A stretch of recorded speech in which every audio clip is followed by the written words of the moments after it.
Welcome back to the Mina Kimes show featuring Lenny. Football's happening. Real football. I don't care what Aaron Rodgers says. Preseason Yep. football matters to me. It matters to Kevin Clark, which is why you're here to help me talk about some of the takeaways of preseason week 1. We got quarterback battles. We had some starting. I literally just finished watching Josh Allen a couple drives. We had some looks at new offensive coordinators. There's much to discuss. Kevin, how are you feeling now that we have actual football to talk about? I feel good. You mentioned the real football thing. What's with all these people? A lot of older media members who are like, "Hey, pump the brakes. Let's not go putting this guy in Canton just yet." And it's like, well, who's putting Carson Beck in Canton? Who? Just show me the person who's like, Carson Beck is going to be a 15-year NFL starter, and yet old Twitter guy is constantly railing against overreactions to Carson Beck. It's fine, guys. We're allowed to watch the reps and say, "Hey, this guy looked comfortable today." Comfortable is good. Comfortable. Yeah, is... that's what we do. That's 99.9% of reactions, and then there's this 1% that's like, "Can we slow down?" We are slowing down. Nobody's speeding, big dog. I saw a few speeders, but maybe the internet. Not media members. Who were we speeding on? Jeremiah Love? I think the young quarterbacks. There's been some overreactions. Well, so a little bit of that. We're here to try to not pour cold water on it, but to appropriately evaluate some of the young quarterbacks. So yeah, I sent you a list of things I want to talk about. I want to talk about Mendoza and Simpson, who did play. I want to talk about the quarterback battles. I want to talk about the first look we got at a couple offenses that are changing. And then Cam Ward, speaking of new offenses. But let's start with the quarterback battle that has captured the nation. The greatest sentence in football right now. Deshaun Watson. Okay, by the way, there were two you could have said that were funny, because the Falcons is obviously also a funny quarterback battle as well. Two of the funniest battles we've ever had. Michael Penix Jr., preseason week 1 winner by not playing, and everyone seeing what the offense looked like without him. Let's start with the Browns. Okay, I'm going to start by saying something nice about the Browns here for Browns fans. They have great fans. Great fans. These young skill players might be awesome. And yes. And that was not only a takeaway, I think, going into the season. And by the way, we're doing the AFC North this week, final preview, so I'll get into it in more detail. But, last year they drafted really well. Quinshon Judkins and Harold Fanta Jr. were excellent.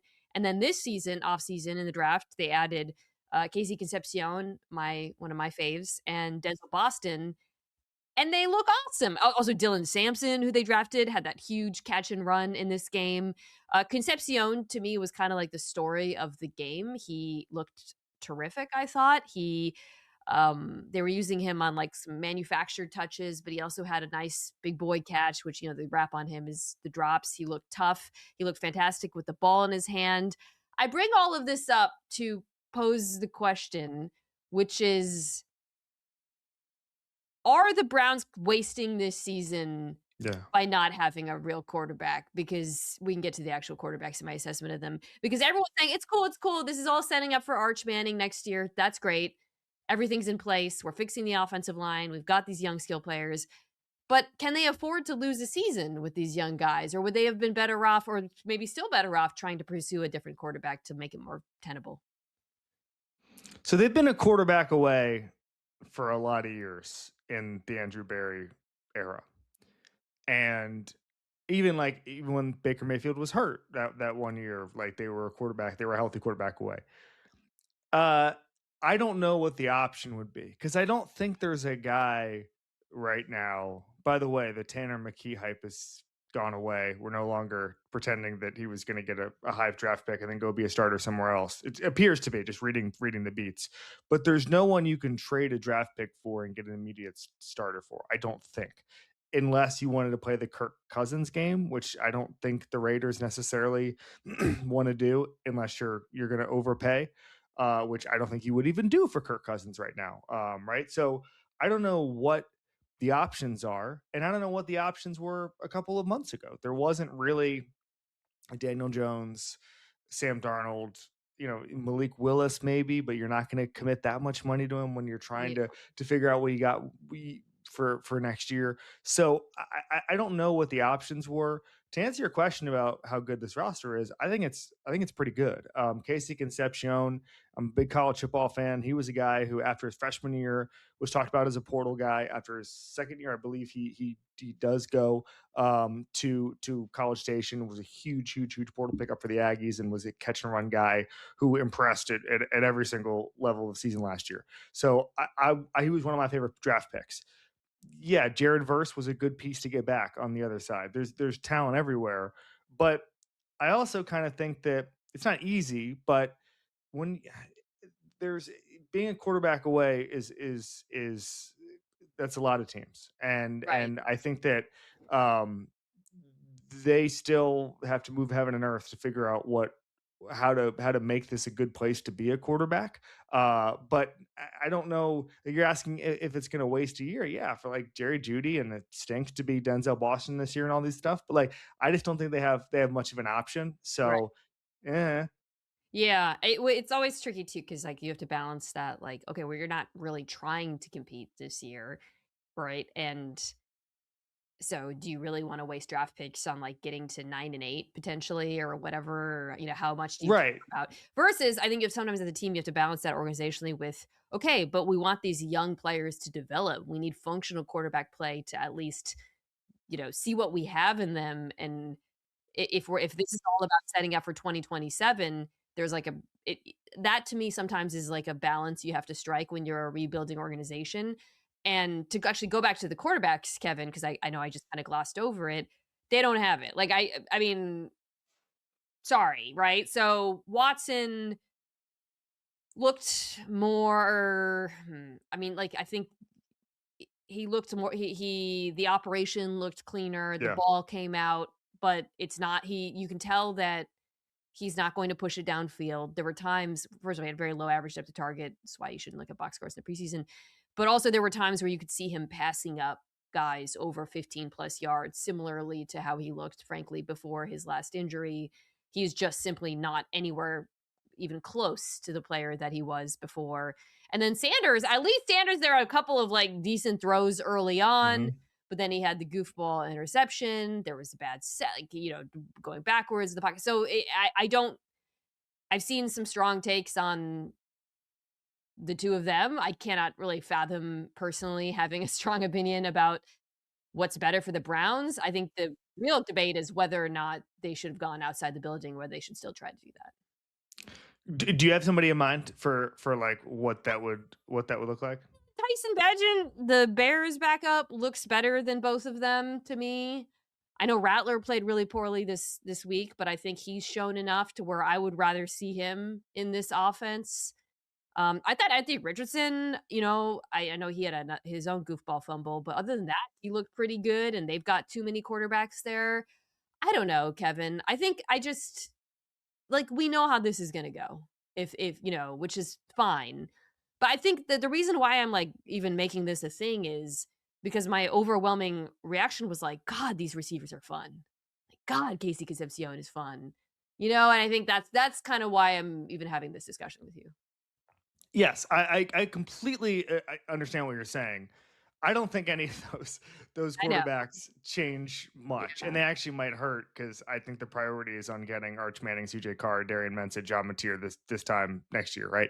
Right. And so I think that as far as the season goes, I actually think it's a pretty big waste of time to start Deshaun Watson. I would rather just see what you have with Shedeur Sanders. Frankly, probably rather start Dylan Gabriel than Deshaun Watson. He's in the last year of the Agreed. worst contract in NFL history. That is also a part of the worst trade in Super Bowl history, and that was even.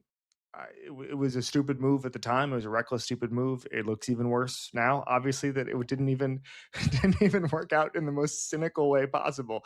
So I don't even I had talked to someone who was around that building a lot, and they said the thing with Watson, whether it was health or some other reason, there were this 5 to 10% of throws on the low end that never appeared in Houston that appeared in Yeah. Cleveland. and they didn't know what to do about it. They didn't know if it was just all his injuries piling up, all the hits he took, whatever, the way he operated in Cleveland versus the way he operated in Houston. I don't know what it is, but I don't think I just, even though, I did TV with Orlovsky this morning, and he was talking about, we were going through it and the good and the bad of both quarterbacks. He was talking about that Deshaun was playing with more urgency, more on time, got the ball out quicker, all that stuff.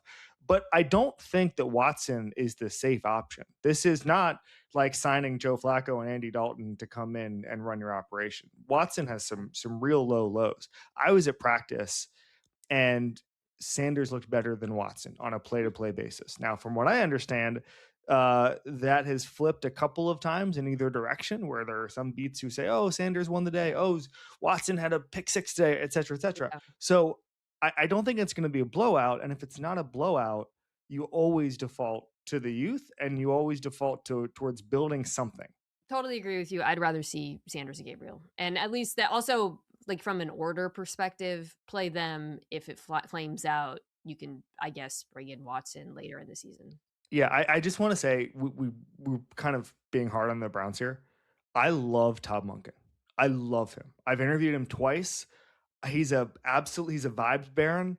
Like I Vibes want to be Baron. coached by him. I we're being And hard on the Browns. By the way, if you're listening to this and a Browns fan, I what are saying is this team is ahead of schedule. Like yeah, I I don't I you are. I am. Um Okay, sorry. I think I'm saying that I mean, the offensive line rebuild, we'll see how that goes. That's another really important thing to watch with Spencer Fano and company, and, well, again, I'll get into this in detail in my division preview. Mhm. I am saying right now that I, like, legitimately bummed that this group of skill players doesn't have better quarterback play, because I think they have drafted extremely well, and I'm not it's too early to go there with Concepcion. Browns fans, he was my wide receiver 2 in the class. I really like him. I just like that was I was watching this game thinking, "God, I wish they had a quarterback, because right now this is a really fun situation." You mentioned Malik Willis. I mean, this is, I think, an infinitely better, well, Miami, there's some fun stuff there too for the preseason. But my point is just it kind of feels wasted, and I understand they're waiting until next year. That's all. It's just a Yeah. bummer. It was like a real bummer. But here's my question. So let's say they're at the top of the quarterback market next year in the draft. And I would say you're A lot of five competition. yeah, you're 5, 6 deep now, Yeah. and you don't even have the Fernando Mendoza, Cam Ward, hey, this guy caught fire in the portal, and all of a sudden he's the top overall pick or a top 5 pick. We don't even know who that is. I have some candidates in mind. But it still takes a year for most quarterbacks who are not Jaden Daniels. And so you're looking at 2 years from now to have, let's say, even someone as good as Drake May, is someone as good Caleb Williams, it took a year. And so I think the one thing that I want to guard against is being like, oh, they're a quarterback away and it's going to be next year. If it's Mensa, Mateer, CJ Carr, Marsh Manning, any of those guys could take a year to clock the speed of the game. And so I want to temper expectations for next year. Yeah. I don't think I think they're a veteran quarterback away, but they're not going to get a veteran quarterback. Yeah. They're going to get a rookie. And so I don't, it's going to Yeah. be, we're I'm looking gonna at 2027. I will say, I think just to kind of put a pin in this, my general take is like this will be an appealing destination for a young quarterback if the young players look Yes. as good as they seem to look to And me. Tom Monken. You got Tom Monken. I'm Let's a go. fan of Monkey. My I think he's coach, a really good. my head ball coach. You see, he put his clipboard in his shorts the other day, and he just did a full press conference with the clipboard in the shorts in front. Just all ball. Okay, I alluded to the other quarterback competition. Let's get here. We obviously haven't seen Michael Penix Jr. We did see 2 drives from Tua Tagovailoa. So in Tua's defense, he got the Broncos starters. Holy smokes, the Broncos starters. That pass rush, I think it when you watch the funny thing about watching preseason football is like you're constantly having to like change your baseline expectations based on who you're watching. And I Yeah. watched this one after watching a lot of non-starters play, and then the Broncos defense got on the field again in my and just seeing how fast Bonito and Cooper were flying off the ball. There was one point, I think it was a 3rd and 10, they were in Tua's lap so fast, I had to rewatch it like 20 times to figure out who got there first. But Tua, so that's important to note, right? Some of these guys got to go up when we talk about some of the young players. But it didn't look great, Kevin. What was your general takeaway watching Tua and this new look Atlanta offense? It was just 2 drives. Yeah, so you mentioned the Broncos. If you ever talk, and I'm sure you've talked to many of them, people who played with Aaron Donald, they used to say that he was a practice ruiner because he would literally just blow up the play Yeah. before it started and they have to blow the whistle. Some of those plays looked like someone should have blown the whistle. Like a coach should have been like, okay, no, no, no, no, no, no, no. No, no, no! Don't hit the quarterback. Don't hit the. He should have been. Yeah, he was wearing a red jersey. It should have been a non-contact Yeah. jersey because it was just so brutal. And you're right. Like it's not the preseason isn't fair. Like the Chiefs' pressure schemes against Ty Simpson, we're just like, we'll see you guys in September. Dude, And yeah, we'll get to that. not that Simpson was bad or anything, but it was just like No. imagine Tua seeing that and being like, why couldn't I get in It's those guys? it's so wildly disparate too, right? Because, Yeah, like, we're gonna talk about, um, Giants and, the Eagles. Like, the Ravens and the Vikings defense, meanwhile, Jesse Minter and Brian Flores was like, "It ain't preseason for me, baby." Like, I like, compare yeah, it's so hard, you're having to compare these quarterbacks, not just some of them are going against the starters and some of them aren't, but some of them are going against coaches who are, like, trying and some are not, and it's just all across the board. So, anyways, very important to say about Atlanta. The Denver defense just yeah, was yeah. No, I will say terrible. I saw a note the other day that I guess in Dom Capers' debut with the Packers, he showed so much of his playbook in preseason that like he had to apologize It's really because fun. the other coach was like, "What are you doing? Why are you showing every single blitz on Um, August 14th?" Anyway, all right. but it's worth So noting that the Falcons mostly had their starters outside of Bijan yes, out there. So this was a starter on starter, yeah, but you know, it's just the speed of the game is a little yeah, faster when the starters are in versus some of these other teams where it's load management. So, um, what did I think? I thought that the benefits of signing a Tua were basically non-existent here. yeah, Like the operation was sloppy, the snap wasn't caught, the it fumbled, interception was the fumble, terrible. yeah, Right, the fumble. it's inauspicious again, yeah, You're supposed to again, it goes back to like the veteran thing. You're supposed to sign an Andy Dalton. You're supposed to sign the Trevor Simeon. And used to be Sean Mannion before he was an OC. He comes in, he runs the offense. Here we go. Let's get this going. yeah, I didn't see any benefits of signing Tua. Now that doesn't mean he can't get better. That doesn't mean he can't learn the offense or whatever. I think this has the possibility to be a real disaster. And I do think that they're doing a little bit of tanking. And I got the question this morning because I mentioned that to somebody, and they were like, "Well, then why would you sign Bijan? Why would you still have AJ Terrell, you still have Drake London, you still have Kyle Pitts." I don't think I don't think it's the wrong way. I think that the Falcons are too good an organization to be shameless about tanking. You know what I'm saying? I don't think that I think that Arthur Blank respects his team so much that he's not going to go full major league here and just try to tear the whole thing down. But I do think that there is an expectation. You don't have a quarterback between Tua and Michael Penix for any other reason other than you're punting on the season. Okay. And um, I think that Matt Ryan is too smart to not know what the situation is. Kevin Stefanski is too smart to not know what the situation is. And so I think that this is bleak stuff. And if you're in Atlanta, yeah. you just enjoy the cheap Chick-fil-A that's not open on Sundays in the Um, stadium. I will say, okay, just to Penix Jr. has not had a, real off season, but this is a massive opportunity for him, right? Because Tua's gonna start week 1, because of Penix Jr. and the fact that he's been hurt. So he has a real chance here to come in and I think benefit from the comparison, quite frankly, if he can return to health and if he can show some growth in terms of like a willingness to play from under center, Yeah. attack the middle field, all of that. So I guess my spin here for Falcons fans is there might be some clarity with Tua being you're almost Yeah. better off with Tua being like bad, straight bad I'm than with you. muddling along. As far as what he did, yeah, in these 2 drives, you alluded to this, he fumbled, checked it down, awkward off the boot. They seem to wanna put him under center more, which is not something he did. He was mostly in the, like, gun and pistol in Miami.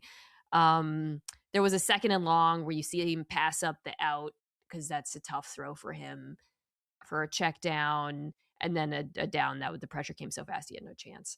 Um, it literally just I think, it looked like it did last year in Miami when it looked bad, and it will make their decision easier. One thing I think that's a little bit slept on with the Falcons, I talked about this in the NFC South preview too, is for all as much as we love this top end stars, this is not a deep team.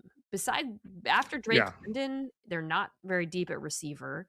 After Pitts, it's question marks.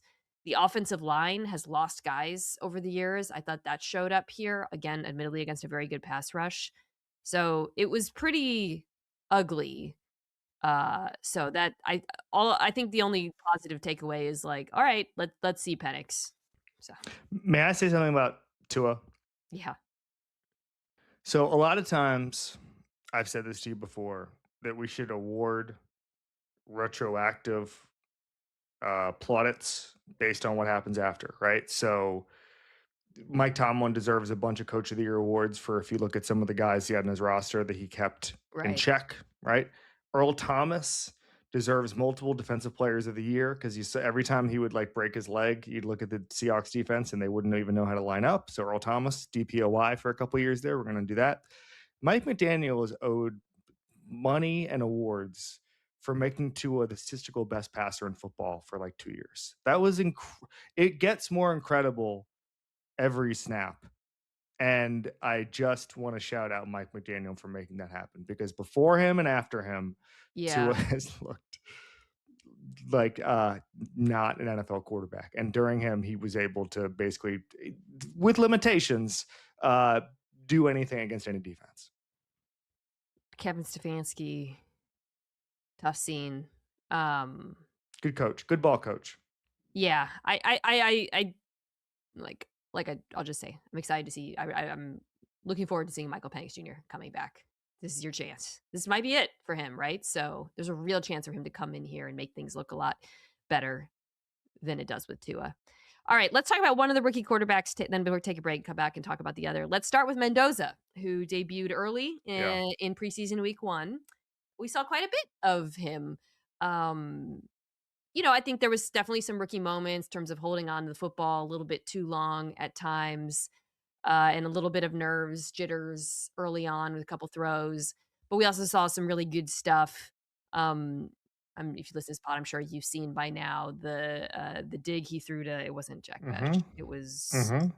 shoot, I can't remember which player it was. Oh, sorry. But anyways, they had him under center, hard play action, hits the dig. It's a tight window throw, really nice. The slant touchdown, which was to Besh, was really great ball placement. We saw a scramble versus pressure. I thought this is gonna sound dumb, but just seeing him around NFL players was a reminder he is big as hell. Like, he is a big dude, and so I thought, as far as, like, the eye test first start, things looked good. I thought perhaps Kevin, even more notably, the offense around him looked good, which has been Yeah. my concern with the Raiders. I thought the line there was, like, a moment early on where, it was actually when Kirk Cousins was driving, where it was, Linderbaum was in the game, and I think it was, Jack Paris Johnson had a pancake, but Ashton Genty got maybe better blocking on that run on the inside than he got the entire 2025 season. That brought a little tear to my eye. Jack Besh, who I mentioned, made a couple of tough catches. I thought he looked really good. And then Mike Mayer, who's, the second in banana to Brock Bowers, also had a really nice moment. So, overall, I think for the Raiders, feeling pretty good about what you saw with all of the usual preseason caveats. So I want to address a couple of things. I'm in broad agreement with you. I really liked what Mendoza looked like over the weekend.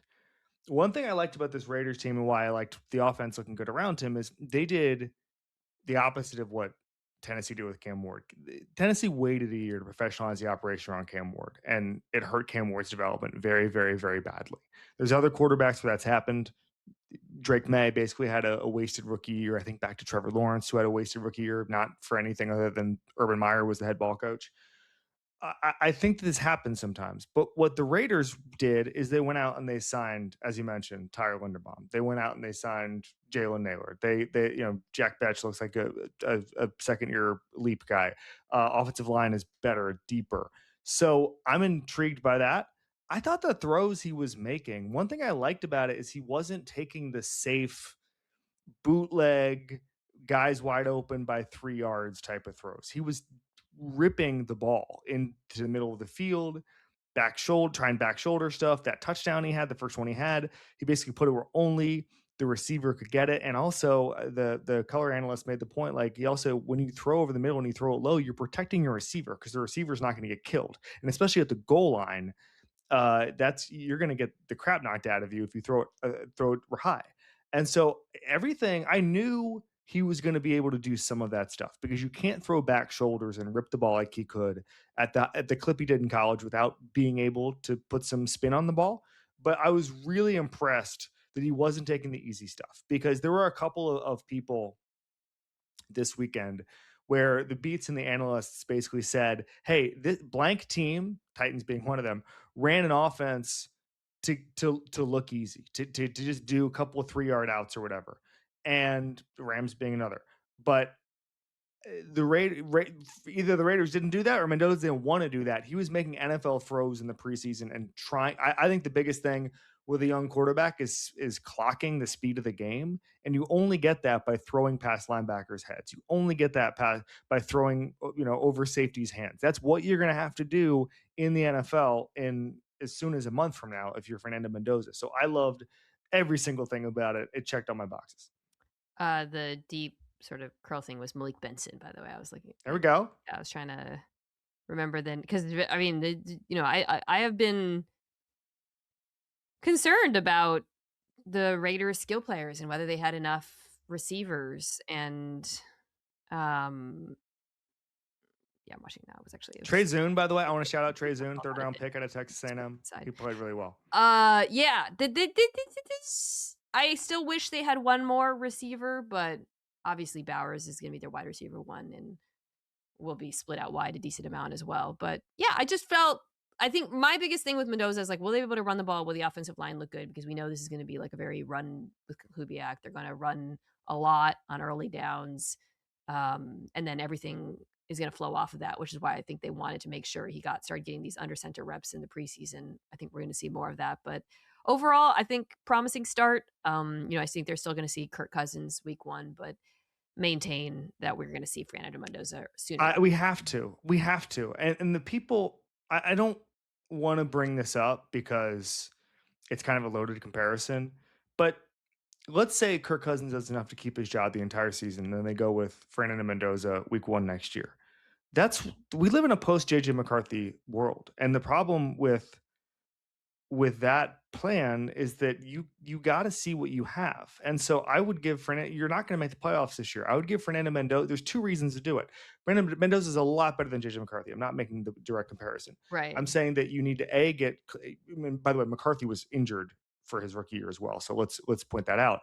But if you don't get the game reps, you don't know what you have. And then the second part is you don't know what you need to do to build. If you have 9 games of Fernando Mendoza, you can clock and say, hey, we need a man coverage guy who's really going to beat man coverage because he's so good at XYZ. We need a guard who can do this. Like, there's so many things you can do. For me, that's why I think, okay, you want to do the Kirk Cousins thing till Halloween, fine. But you got to play Mendoza because it just helps with the team building, which is the ultimate goal. Let's take a quick break, come back, and talk about the other first round rookie quarterback who made his debut. All right, we're back. Ty Simpson, gold jacket, 21 for 25, 190 yards, 2 touchdowns. Canton, baby. All right, so this is really a good example of like you gotta really watch the game and understand what's being asked of the quarterback. Because and you alluded to this for most of the game until the last drive, it was boots, layered boots, screens. It was very like I'm trying to think of anyways, it was a really easy mode offense. And to Simpson's credit though, he looked comfortable in it. You Yes. comfortable earlier, delivering the ball on time. And then in the final drive, I thought he made a couple of really nice throws. He had the slot fade to the tight end.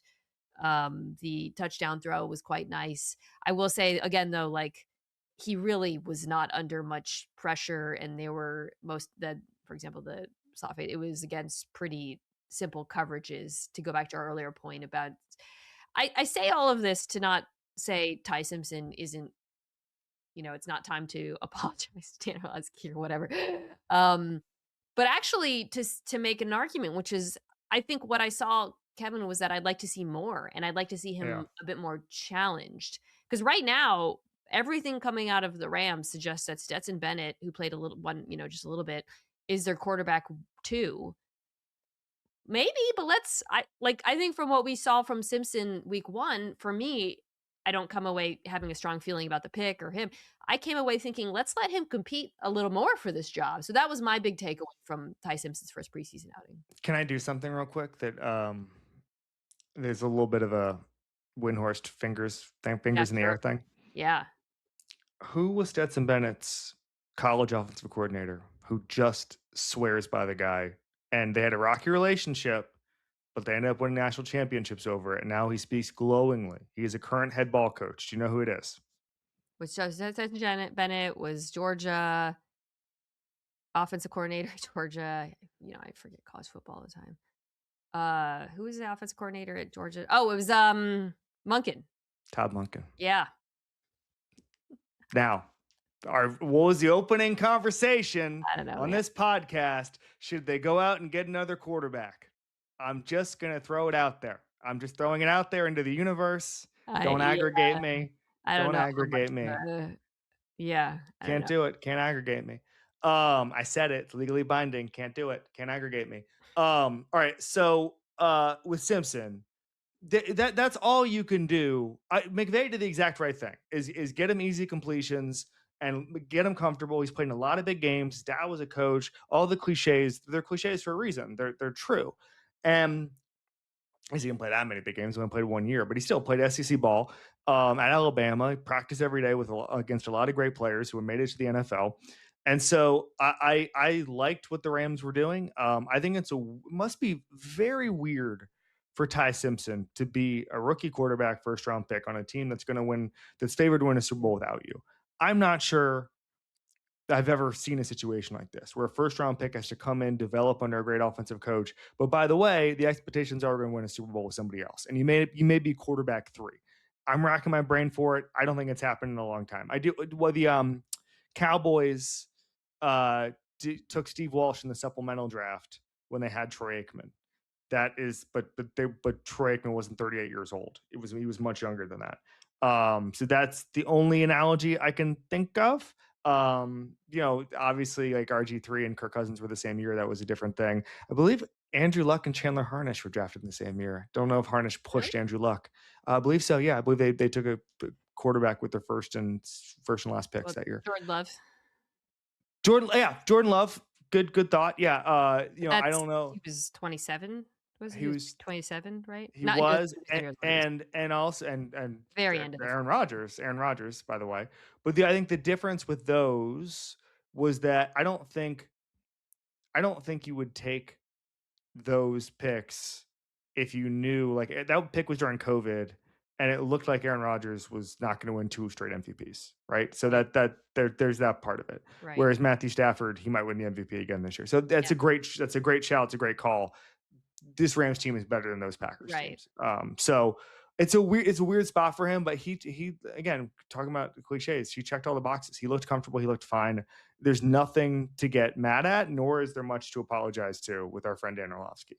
We are withholding apologies My from him. my take is just I wanna see more. I wanna see the Rams challenge him. I wanna see him Yes, push Stetson Bennett. I think that was kind of, you know what I mean? Like, because I was like, "Okay, you passed the test 1. Let's keep escalating this because why hide him? There's no point." And you know what I mean? He obviously is competent. So that was kind of my overwhelming takeaway is like, this looks good. Let's see more. Okay, so Cam Ward. Let's talk about Cam Ward next. Talking about new offenses, new offensive coordinators. This was tough, tough, tough outing for Ward, for Carnell Tate. There was a couple things I liked that have nothing to do with them, but I think I'm looking at my notes from the game. You had a few misses on RPOs, quick hitters, screens, and I think that my overwhelming takeaway from watching those misses and the Titans offense struggle a bit, the passing attack, was the timing just seemed to be off on everything right now, Kevin.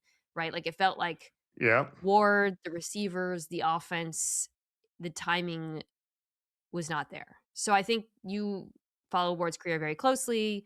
You know Brian Dable. Like, what is your overarching? Like, do you feel like this is just they're still figuring it out because everything's new, or Yeah. were you like discouraged by the offense overall? I wasn't discouraged. That's the wrong word. So Greg Cosell, I saw him. I watched some of what he was talking about when he was breaking down the Titans offense, and his point was they weren't running any day bowl concepts. They were being as vanilla as possible. So if you want to cope, you can start there. The issue for me is that I can't cope as a Cam Ward defender because he was the stuff that was easily schemed, the Ty Simpson stuff, he was just missing on. He Yeah, was just missing. He was missing on the easy throws. He went 5 of 12, which is bad in a preseason if you're not attempting weird stuff. They weren't attempting weird stuff. He was missing on those throws. I don't know. My concern has always been Cam Ward is the most confident person that anyone I know has ever been around with University of Miami, and in that Titans building. I've always and the pre-snap stuff is as good as anybody's ever seen from that staff last year. They couldn't believe how smart he was pre-snap. My concern has always been because of the way A he plays and B the Titans plays, he was going to get hit at some point and lose the physical ability to do it. That hasn't happened yet. It hasn't happened yet. I was worried at the end of the season last year with the shoulder. He obviously had the shoulder injury that he had in week 18. He seems to be fully rehabbed from that. But hopefully there's no physical lingering effects from that week 18 injury. But I just something seemed off last weekend, and I don't know if that's not as good an off season as he could have had as far as the injury goes from week 18. I don't know if that's just this figuring out a new offense, trying to clock stuff, trying to test his limits. I mean, like I don't get mad at preseason and practice interceptions because a lot of the greats have those because they're testing their limits and saying, "Hey, I want to be able to, throw in front of this linebacker's face and see if the receiver is gonna fight for it over the middle." That stuff happens all the time. But straight up missing and just going in the dirt, that gives me a little more pause. I've sold none of my Cam Ward stock. All of the reports out of training camp itself, the practices are unbelievable as far as Brian Dable and Cam Ward's chemistry. Somebody told me the other day that in practice, Cam Ward doesn't stand with the quarterbacks; he stands with the receivers because he wants instant feedback, and that really impresses Daboll, and it's really cool. And so I think there's still a lot going for Cam Ward. I just, as someone who will defend him at literally in every situation, I hated to watch the game over the weekend and go, "Oh, this is going to hurt my yeah. propaganda arm." It's okay. It's preseason week 1. It's fine. I will say, I just love um propaganda. I love it hurts. agendas, Mina. I can't even do like this wasn't the Broncos starting defense too. That also hurt a Yeah, little bit. It's like this is okay. It's the Niners. There's the backup. substation was it the substation? Maybe it was a substation transitive property. I don't know, but the whole thing had to look. It needs to look better than this. I really want to see more of Tate. I talked about Concepcion being my wide receiver too. Like I thought I was not particularly impressed by him in this first outing, and this is that pick has to work. Um, Yeah, just looking at my notes off the game, the inaccurate on the short stuff, a few plays where he held the ball too long, took the sack. Oh Few yeah, I plays was going to mention the sack. That was really disappointing because that was the one where he backed up for 10 yards and then took the sack on like the first snap. That you're trying to get that out of his system, and he did it on the first one of the first snaps. So, I think okay, yeah. So basically, obviously, we want to see more from him. I think more from the receivers. I will say, I thought the offensive line looked pretty good, particularly run blocking. There was a few moments that I thought were really nice. So not all a bad review for the Titans offense week 1, but, there was also a great Wandale block early on that caught my eye. So I think I'm trying to come up with quote. Wandale Robinson had a great block on a duo run. It's yes, this is one I'm gonna be monitoring closely because if it doesn't look better, and I think they're gonna have to play him, but to me, I think the overarching diagnosis aside from Ward not taking bad sacks and hitting his checkdowns is just timing on the quick hitting stuff has to improve, and I wanna see more from Tate. Let's get to a couple of established offenses now. Because I think, one of the big changes is there's a lot of new play callers from the Shanahan tree in new homes, and we got to see some of them, including the new look Eagles offense. So again, this was not Jalen Hurts. This was not, the starting offense, but it looked bad. Uh God, this podcast has been so negative. I want to talk about something. No way. I have a lot of positive on the Eagles offense. Okay. So I will say, going back and looking at the notes, um, I actually this was one of the ones where I felt maybe they were not prepared for the Ravens offense going so hard. So we're talking about like defenses. You and I talking about like defenses that went vanilla versus defenses like the Flores one against New York. Hmm. This my actual takeaway was like, oh my god, Jesse Minter's like kind of throwing a lot at them right now, and I was surprised by that in terms of blitzing and disguise. But they blew up a lot of plays. A lot of the bad plays were actually, I thought, great plays by Ravens defenders, who were also a lot of backups. But I think I didn't watch this and think the Eagles offense, this is going to be horrible. It's a nightmare. There was some penalties. There was a couple blitzes that they didn't pick up. There was an amazing play by Keon Martin to blow up a sweep. So I don't know. I was not in panic mode after this. I'll just say that. You couldn't even find a receiver duo block to shout out. You couldn't even do that like you could with Wandale Robinson. All right, Uh, so Eli Stowers had a Eli very famous play, a Stowers. hold on a Yeah, I saw the Eli Stowers thing. Withholding judgment on Eli Stowers. I like him. So one thing I went to practice 2 weeks ago, and when I was there, I changed my NFC East pick from ooh. Cowboys to the Eagles. Now, part of it is Okay. a roster thing because I think that we've glossed over how much talent the Eagles actually have. Yeah. And there's guys like Jalen Carter and Quinion Mitchell and Jordan Mailata and Lane Johnson and Saquon Barkley and Devontae Smith and so many, Zach Bond, where they'd be the second best player on a lot of teams that we try to put in the Super Bowl conversation. And I think it's the deepest roster it might even be a deeper roster than the Rams. I don't think that they have more gold jackets, and I still think the Rams probably win for a few other reasons. But it's number two with a roster, and there's an argument to be made it's number one. And when I got there, I realized there's so many things that the Eagles just got away from. And this happens sometimes. I think that, when Jalen Hurts has had some success, has a lot of success, Saquon's there, you're promoting from within, all that stuff. Had the same head ball coach. Stuff just happens. Stuff just atrophies a little bit. And there wasn't enough motion. And now you're seeing the under center part, right? Obviously very important. And now you're seeing what I thought was interesting was the quotes coming out of the Eagles. So they're going to try to get to the line really quickly. And there's a couple of things going on there offensively. I don't know if this is on your radar, but number one is the offensive line is saying that it's a much more offensive line friendly offense than what was going on before because they're just lining up and going.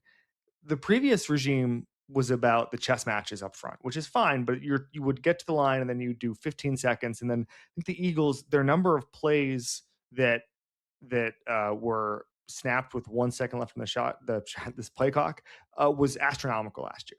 And it was because they were waiting, and part of it is that defenses are disguising what their coverage is until the last second, so you're waiting for that chess match. The Eagles are going the other way and saying, screw it, we're going to get to the line early and we're going to snap it right now. And I thought there were some numbers in the Athletic that were absolutely astounding about how little that's happening, where we're saying, you know what, spot the ball, bang, we're going.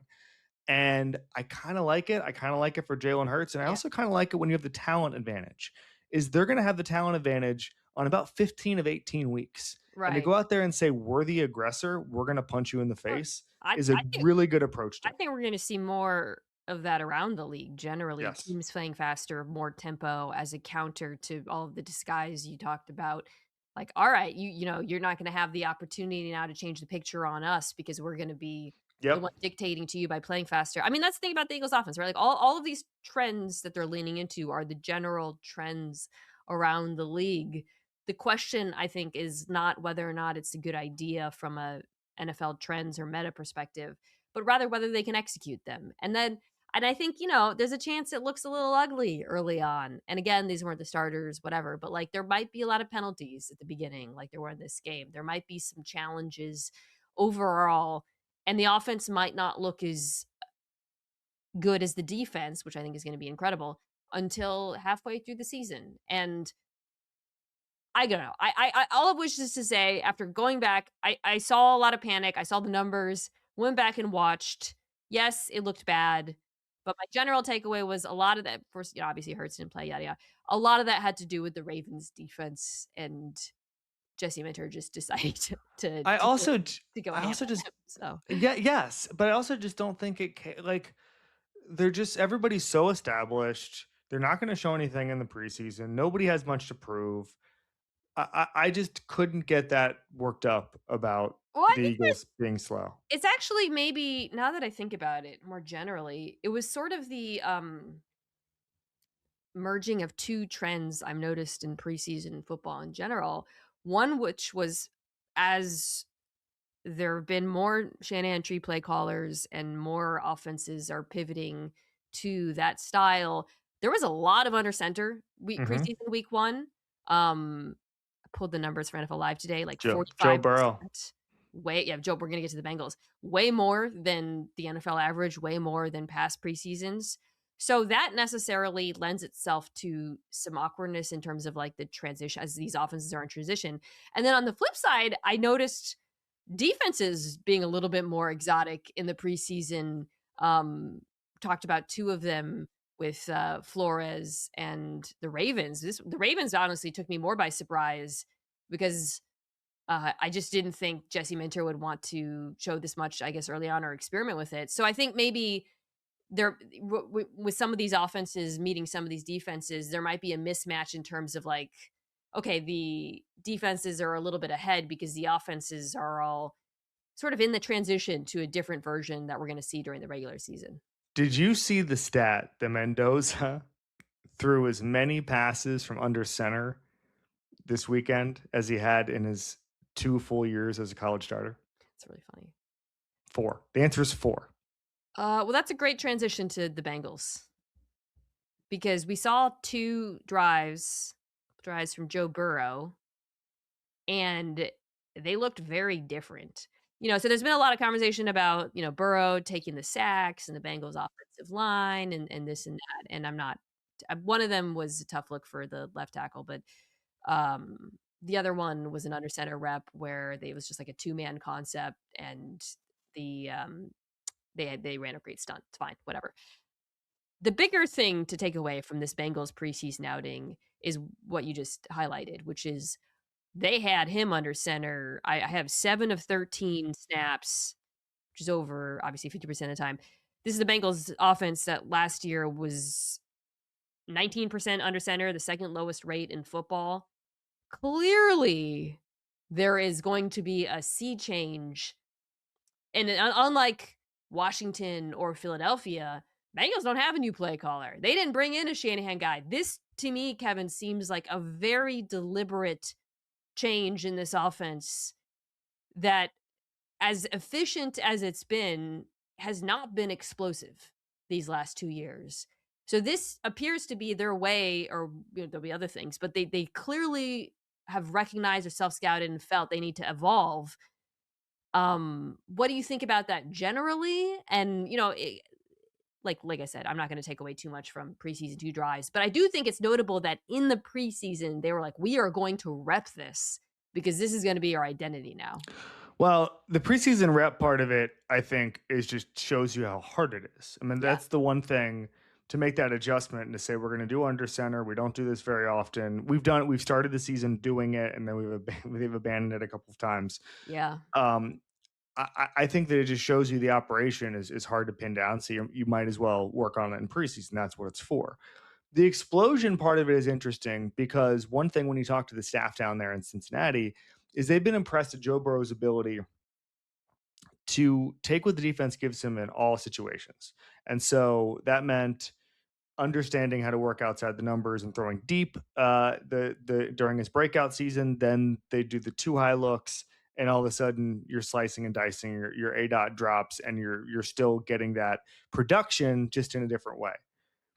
I wonder now if we're not talking about the Eagles and it's the Bengals and the same way we're talking about the Eagles in the sense that they've flipped it and said instead of getting is taking what the defense gives us. Let's be the aggressor again. And that was the one thing you were hearing about. Like, I talked to Declan Doyle last week in Baltimore, and all he talked about was pushing, applying pressure on the defense over and over and over again.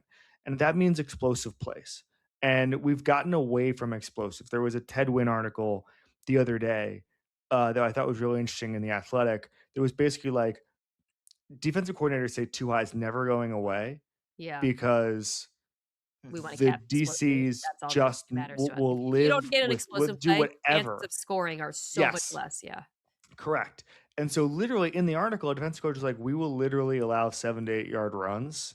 Yeah. Now, maybe not in every snap, but they're fine with that as long as you can do that. And The so yeah. go ahead. What I was gonna say is that I think teams are now gonna have to swing the pendulum back, like, hey, these defenses aren't changing. The chess match isn't swinging back to us. We got to find explosives on our own. Yeah, and we do that by forcing the defenses to respect the ground game Yes. through formation and personnel. The other thing we saw in addition to Burrow under center, more 12. I think that's something that the Bengals really want to do is put an extra tight end on the field and try to get some one-on-ones for their wide receivers. Um, that to me, whether or not they are able to actually pull that off is going to go a long way towards determining like how whether they can get back to being as explosive as they want to be. Explosive, I said they weren't, but to put some numbers on it, last year they were 27th, not last year, pardon me, in 2024, they were 27th in 20-yard completion rate. Last year with Joe Burrow back, it was 20th. So that you shouldn't be that low with Joe Burrow, Jamar Chase, and T. Higgins, and I think they're trying to find ways to do that. So, that was my general takeaway from the Bengals. Like, oh, this is going to be a changed offense. But of course, like you said, they've tried that before and kind of given up. So I think the question is just, will they actually stick with it? Okay, so those are the main things I wanted to talk about. Is there any other preseason notes you want to dump? Anyone who impressed you? I just finished watching the Bills and Panthers. Spoiler alert, Josh Allen's still awesome. DJ Moore was doing some things for them. The takeaway I had, the Panthers offense still not great. The defense, though, they really got what they paid for with Jalen Phillips and Devin Lloyd. Holy mackerel. They're really good football players. Mm-hmm. I love what the Panthers have been able to do. That's a team. You know about the Browns? That's a team. Nobody get mad. That's a team that's a great quarterback away from winning a lot of games. Nobody get mad. Not allowed to get mad. But that's Bryce Young is not going to win the Super Bowl. Thinking about it, I do want to talk about. We're recording this on Monday afternoon. The Giants are bringing in Najee Harris. And what I thought was interesting, so I said on TV this morning that Tyron Tracy might lose his job over this, and I had all these Giants fans who were mad at me, and that's just part of the business. I didn't care. They were like, "You're not going to cut Tyron Tracy," and maybe they won't. I don't know, but John This Harbaugh has being to that he completely change. blew a bit blitz Yes, pickup I'm and sorry. I'm got sorry. caught Let out me wide, give the so context here. missed it, yeah. That he completely whiffed on Yeah, the tough scene. pass protection rep that got Jackson I Dart agree. driven into the turf. Okay, Yeah. so all of these Giants fans saying Tyron Tracy's too good to cut. The whole point of bringing in John Harbaugh is to cut guys like Tyrone Tracy. And I'm not saying he's bad or anything like that. I'm just saying that if you're not, they're going to keep the main thing, which is changing the organization. And John Harbaugh said it on Sunday. It was the most basic protection you've got, and you whiffed. And one of the Tyrone Tracy explanations was that he heard something, his eyes went to the other side of the play, and he didn't see the guy coming right at him. We're going to need a little more awareness from that. So I just think that there's a misunderstanding of what John Harbaugh was brought into New Jersey to do. It's to change everything about the Giants have had success, Mina, when Bill Parcells told everybody in the organization what to do, and George Young, and Ernie Accorsi, and Tom Coughlin. That's what it is. And John Harbaugh is the next in line there. It's not when Pat Shermer comes in and just kind of says, we're a classy organization, we're going to do the status quo, or Ben McAdoo, or any of these guys, right? They need a guy like John Harbaugh to change everything. And so the one thing that we always talk, these fans need to be excited for John Harbaugh changing their organization. Oh, you can't cut this guy. He can cut anybody except for about 5 guys who are blue chippers. That roster is closer than people think, but it needs a guy like John Harbaugh. Yeah, it was a pretty bad rep. Dart took another sack. That was more on him. Sure. Uh, yeah, I do will say, like, the same thing applies to the Giants offense that it does to what I said about the Eagles, which is the Vikings defense was, like, really trying. Um, I thought, I my big takeaway from kinda watching, and then, by the way, Jackson Dart followed that with a sick out of structure play to Malachi Field, Malachi who Fields. looks like a dude, Giants Yeah. fans, very important. This is gonna be a ground and pound offense. The thing that caught my eye, and I know, Neighbors isn't in and all of that, but Patrick Ricard was on the field, like, half the time when Dart was out there. The Giants had probably a handful of snaps with multiple backs on the field last year.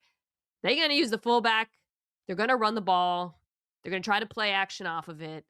So there's gonna be an identity that's, pretty different, I think, from what we saw last year, and whether or not that works out, I think Neighbors' presence is pretty important for determining what the ceiling is, but I do think they're gonna lean really hard into trying to be like a physical ground game with the fullback as a big part of that, so something to think about. Uh, I want to just quickly say this. So every before you have kids, everybody thinks that all of their conversations you hear from parents about what their toddler says are made up. Like it's like there's no way somebody said that. There's no way a 3-year-old said that. It didn't happen. Happens all the time on Twitter. Was my 3-year-old said this, and everybody's like, no, it didn't. The other day, my son walked into my room and said, just completely earnestly, "Daddy, are the New York Giants bad?" Out Nah. of nowhere, out of nowhere. I have no idea who he talked to. He is 3 years old. We live in Giants country, so at some point somebody may have worn a Giants shirt and then somebody said the Giants are bad and then it came from there. But he literally came to me and said, "Are the Giants bad?" And I said that's a complicated question, son. Is it? We're changing the culture, Mina. Yeah, I really hope Malik Neighbors gets back, but I do think Oh, CC Malinello, by the way, moving people. First round pick. Let's go. the other players look good. Arvil Reese looks sick. Yeah. Like, there definitely are talented young players. And like I said, I do think that there is going to be an identity shift on offense that was signaled by some of the choices in this game. And Malachi Fields, listen, if he ends up he was getting in there as a blocker too. If they hit on a few of these players in this draft class, I think at least the bones are in place for something. I think maybe not this year, but in the coming years.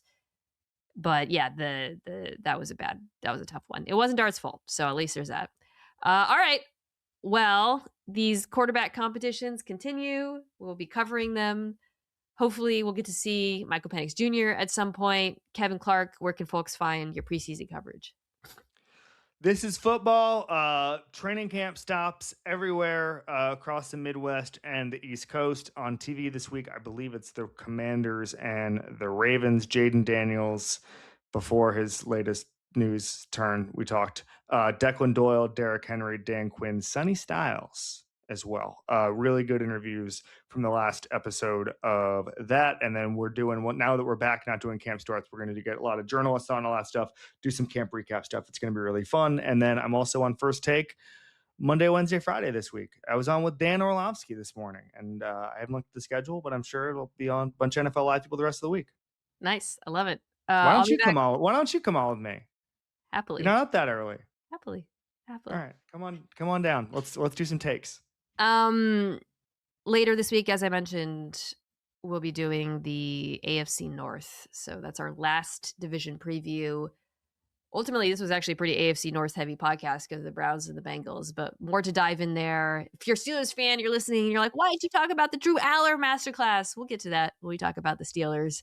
I alluded to the Ravens defense being kind of funky. We'll get to that too. So promise more coverage coming your way, and I'll be back next week to talk about hopefully some more quarterbacks. Thank you, as always, to Omaha Productions, Kirsten Sebecki, Owen Saylor, Tucker Tash, and Jack Foster. See you guys Wednesday.